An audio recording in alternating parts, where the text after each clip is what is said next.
I transferred the money to my father, only to find out later that he had given it to my sister for the down payment on her mortgage. The very same mortgage I had been saving for 7 years, denying myself everything, while he assured me he was putting the money into a reliable family investment fund. But that was only the beginning of the nightmare. The real hell broke loose when I, no longer trusting them with a single cent, finally bought my own house. My name is Chloe and I'm 27. I'm a freelance graphic designer who built my career from scratch, working nights and weekends while my peers went to bars and on vacation. My one all-consuming dream was to own my own home. Not a mansion, not a villa on the coast, but a small, cozy 2-bedroom house with a tiny backyard where I could put a grill and hang a string of lights. For me, a house wasn't just real estate. It was a symbol of safety, stability, and independence.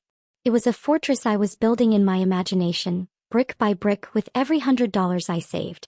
For 7 years, I lived in a tiny rented apartment where the windows were drafty in the winter and the air conditioner worked intermittently in the summer. I ate pasta and chicken, wore secondhand clothes, and forgot what spontaneous purchases were. Every dollar I earned, minus the absolute necessities, went into a savings account. And then my father, who had always been my authority on financial matters, offered to help. He said that bank deposits were a thing of the past and that he had access to some family investment fund that would yield much higher interest. "It's for your own good, sweetie," he would say, patting me on the shoulder. "We're family. We take care of each other." And I, a naive fool, believed him. Every month I transferred a significant portion of my income to him. When I had finally saved what I thought was enough for a down payment and asked my father to return the money, he started to dodge the subject. Then, during a family dinner, my older sister, Jessica, beaming with happiness, announced that she and her husband were finally buying a house. She described it with delight, and something in her description sounded painfully familiar. When she mentioned the address, a chill went down my spine. It was one of the houses I had saved to my favorites on a real estate website. When I asked where they got the money for the down payment, Jessica waved her hand dismissively. "Oh, Dad helped. He said he had some successful investments." My world collapsed. That evening I confronted my father. He couldn't look me in the eye. He mumbled something about how Jessica needed it more, that she has a family, kids are on the way, and I was still young, you'll earn more. My mother backed him up, accusing me of selfishness. "How can you be jealous of your sister? We should be happy for her." I stopped talking to them. I stopped sending money. I doubled, tripled my workload, taking on every project I had previously turned down. I worked to the point of exhaustion, sleeping 4 hours a night, fueled by coffee and energy drinks. Anger became my fuel. A year later, I had saved up the required amount again. This time I didn't say a word to anyone. I found a realtor, got pre-approved for a mortgage, and found it. My perfect home. A little blue house with white shutters and a big oak tree in the front yard. The day I got the keys, I cried with happiness right there in the empty hall. I walked from room to room, touching the walls, breathing in the smell of fresh paint and wood. It was mine. Only mine. The joy was short-lived. I couldn't hide my purchase forever. When the family found out, their reaction was strange. Instead of congratulations, I was met with tense silence. And then it began. It all started a couple of months after I moved in. Jessica's marriage fell apart. Her husband turned out to be a gambler, got into debt, and cheated on her. The divorce was quick and messy. The house, the very one bought with my money, had to be sold to cover the debts. Jessica was left with nothing and a broken heart. Naturally, she moved in with our parents. The first call was from my mom. Her voice was full of tears and tragedy. "Chloe, sweetie, we have a terrible situation. Jessica is completely crushed. She has nowhere to live, she's sleeping on the couch in the living room. Could you take her in for a couple of weeks? Just until she gets back on her feet." My heart ached with pity. Despite everything, she was still my sister. I remembered how she used to protect me from bullies at school. I agreed. "Of course, Mom. Tell her to come over. There's enough space." A couple of weeks turned into a month. Then Jessica didn't act like a guest but like the lady of the house. She rearranged the furniture in the living room because it was more comfortable for her. She criticized the color of the walls in my bedroom. She invited her friends over without asking me, and they would sit in my kitchen until late at night, laughing loudly and discussing her divorce. I felt the walls of my fortress begin to tremble. I tried to talk to her gently to hint that I needed my personal space, but she would immediately burst into tears, accusing me of being heartless. I thought you were my sister. I've lost everything and you're grudging me for drinking your yogurt. Then my parents went on the offensive.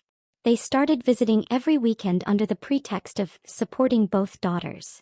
These visits turned into psychological conditioning sessions. Look how happy Jessica is here, Mom would begin, looking at my sister who was sprawled on my couch watching a TV series. The house has really come alive with her here. She needs stability so much right now. Yes, Dad would chime in. You're doing a great job, Chloe, helping your sister. It's the right family thing to do. At first I just nodded silently, gritting my teeth. But the hints became more and more blatant. You know, Chloe, Mom said one day when we were alone in the kitchen. We were thinking, you're single. You don't need such a big house. But Jessica, she needs to start a new life. She needs a place she can call her own. I froze, cup in hand. Mom, what are you talking about? This is my house. Of course it is, sweetie, no one's arguing with that. But family is about sacrifice. You're strong, independent. You can earn enough for another house. And Jessica is at rock bottom right now. Imagine how noble it would be of you to let her have this house. We would, of course, help you, eventually. I couldn't believe my ears. Let her have it. The house I pay a mortgage on every month? The house that was my only dream. No, I said firmly. That's not going to happen. Jessica can live here until she finds a job and a place to live, but I am not giving up my home. My mother's face turned into an icy mask. I didn't expect such selfishness from you. You only think about yourself. What about your sister? What about family? From that day on, my life became a living hell. Every conversation came down to one thing. I had to give up the house. My parents called me several times a day. My father appealed to my sense of duty. I'm your father, I know what's best. You have to listen to us. My mother manipulated my guilt. Your sister can't sleep at night, she's crying. And it's all because of your stubbornness. Do you want to drive her to a nervous breakdown? Jessica played her part too. She walked around the house like a martyr, sighing and looking at me reproachfully. She started talking about the house as if it were already hers. When I get everything set up here, I'm going to repaint this wall olive green. Or, I'm thinking of tearing out this closet, it just takes up space. I felt trapped in my own home. A sense of injustice burned inside me. I remembered the sleepless nights at work, turning down meetings with friends, the cheap noodles for dinner. And all for someone to come and say, "Give it to me?" The turning point came one Tuesday. I came home after a difficult client meeting, dreaming only of a hot bath and silence. But there were guests in my house again. Mom, Dad, and Jessica were sitting in my living room drinking tea with my cookies. There were some papers on the coffee table. "Oh, Chloe, good you're here," Dad said cheerfully, standing up. "We were just discussing the details." "What details?"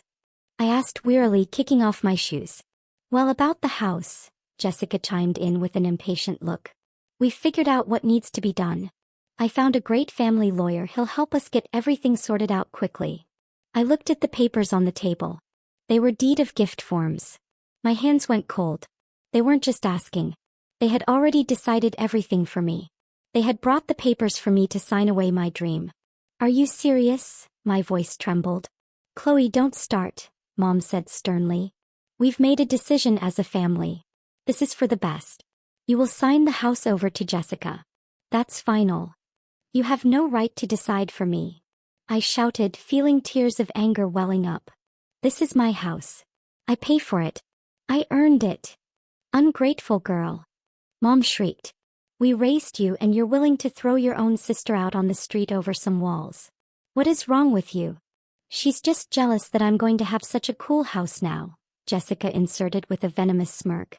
That smirk was the last straw. All the pity, all the guilt, all the remnants of filial love evaporated in an instant.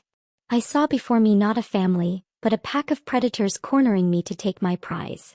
That night, after they had finally left, promising to return on Saturday, with a notary to make it all legal, I realized that gentle talks and pleas wouldn't work. They wouldn't stop. They thought I was weak, that I could be broken. And then I did what I should have done long ago. I found the phone number of the best property dispute lawyer in our city online. His name was Mr. Harrison. The next day I was sitting in his office, telling him this whole wild story from the stolen savings to the deed of gift on my coffee table. He listened silently without interrupting, his face impassive. When I finished, he looked at me for a few seconds and then said, "Miss, do you have all the documents for the house? The purchase agreement, the mortgage documents?" I nodded and handed him the folder. He carefully examined every page. "The documents are in perfect order," he said finally. "The house belongs exclusively to you. No one, including your parents or your sister, has any legal claim to it. Their attempts to force you to sign a deed of gift under duress could be classified as coercion." He looked me straight in the eye. "The question is, are you ready to fight back?" "Yes," I said without hesitation. My voice was firmer than it had ever been. "I am." "Excellent," Mr. Harrison nodded. "Then I have a plan. On Saturday when they come, don't argue with them.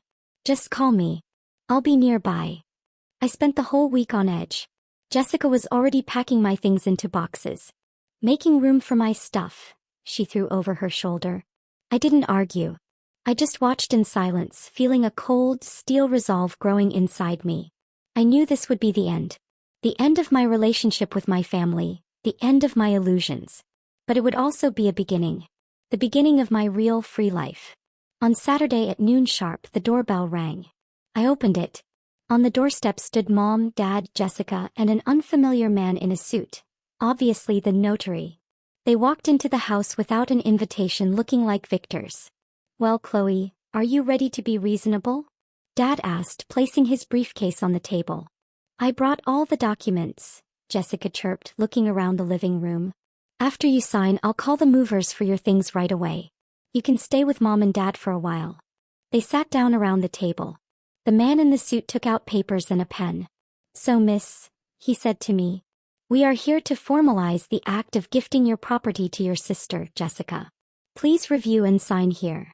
He pushed the papers toward me. I looked at them, then at the faces of my family. My father's face held a stern expectation. My mother watched with poorly concealed triumph. Jessica was tapping her fingers impatiently on the table. I slowly picked up my phone. "What are you doing?" Mom frowned. "Who are you calling?" "Just a moment," I replied calmly and dialed the number. "Mr. Harrison? They're here. You can come over." A flicker of confusion crossed their faces. 2 minutes later, the doorbell rang again. I went and opened it. On the doorstep stood Mr. Harrison, tall, in an impeccable navy blue suit, a leather briefcase in his hand. "Good afternoon," he said, entering the living room. His voice was calm and commanding. "I am Michael Harrison, Miss Chloe's attorney." A dead silence fell over the room. My father stared at him, dumbfounded. My mother opened and closed her mouth. Jessica turned pale. "An attorney?" My father was the first to recover. "Why is an attorney here? This is a family matter. From the moment you brought legal documents into this house with the intent to coerce my client into alienating her property, this ceased to be just a family matter," Mr. Harrison replied in an even tone. He walked to the table and looked at the man in the suit. "And you, sir, could you please introduce yourself and show me your notary license?"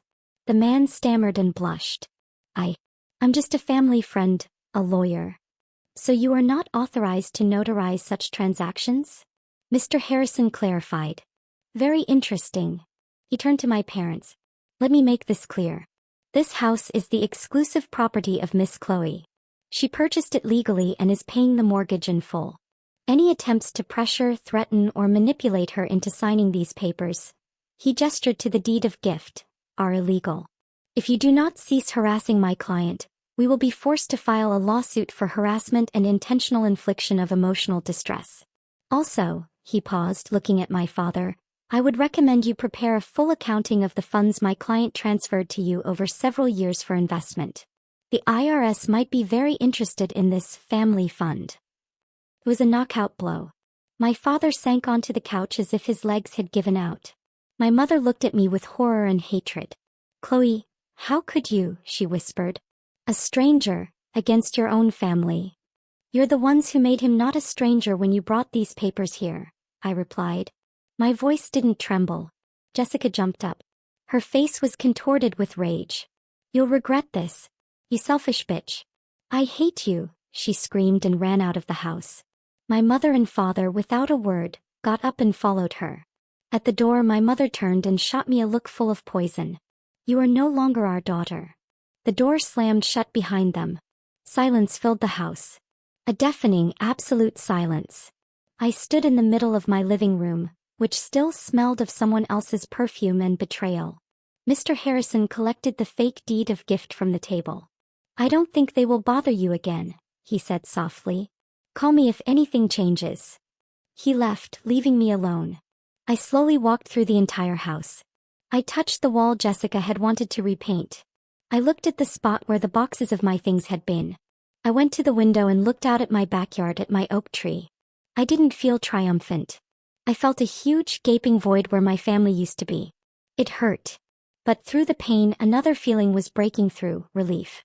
As if I had been carrying an unbearable weight on my shoulders for years and had finally set it down. I went out onto the porch.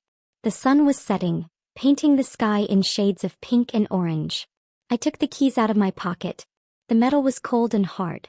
I squeezed them in my hand so tightly that they dug into my palm. This was real. This was my house. My fortress had held. And I, its owner, had chosen myself for the first time in my life.